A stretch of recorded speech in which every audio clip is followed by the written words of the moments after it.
Bonjour, donc je suis Géraldine Canet, la directrice du golf de Rumenguem.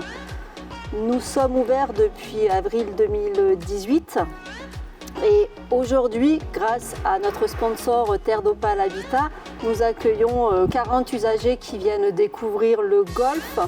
Le matin, ils font une initiation avec notre pro Ludo qui vous parlera plus de sa partie tout à l'heure. Et l'après-midi, on fait des petits ateliers où il y a un petit concours et un gagnant à la fin qui remporte le trophée.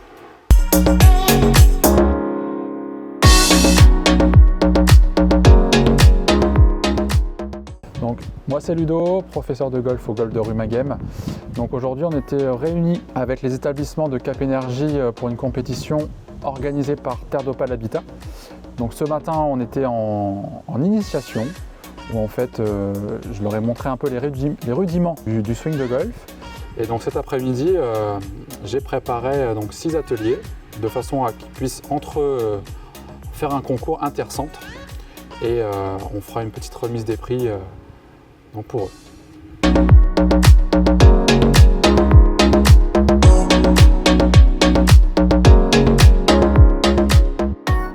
Moi je m'appelle Gilles Canet, je suis le directeur général de Cap Énergie depuis d'ailleurs 2015, ça va bientôt faire 10 ans que je suis en poste sur cette fonction. Cap Énergie, c'est une association qui compte aujourd'hui 17 établissements et 1250 salariés.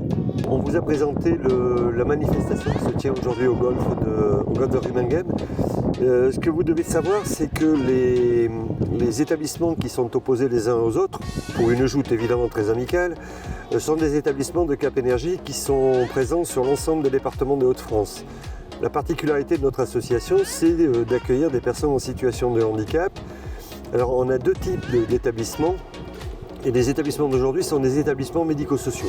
Donc avec des personnes qui, pour la plupart, ne pourraient pas trouver place dans le milieu professionnel traditionnel et qui travaillent donc dans des ESAT, qui sont des établissements qui sont certes aidés, mais où aussi nous avons un accompagnement médico-social qui est relativement important. On a 3 établissements de ce type-là. On a un ESAT au Tréport, on est donc en Seine-Maritime. On en a un dans la magnifique ville de Lanchères qui est juste à côté de Saint-Valery-sur-Somme et un autre qui est à Calais. On a aussi 2 autres établissements médico-sociaux avec des noms parfois un peu barbares. Un SAGE, un service d'accueil de jour qui est à Pendée, qui lui accueille des personnes qui sont plus lourdement handicapées. Où là on fait peut-être plus de la... comment je vais le dire, un peu ce qu'on appelle nous dans notre jargon du nursing ou de l'aide aux aidants. On soulage les familles en prenant en charge les personnes à la journée. Et enfin un autre établissement qui s'appelle le SAVS, Service d'accompagnement à la vie sociale, qui lui accompagne des personnes dans le quotidien de leur vie, dans la ville du Tréport en particulier. Voilà pour préciser un tout petit peu les établissements qui sont les nôtres.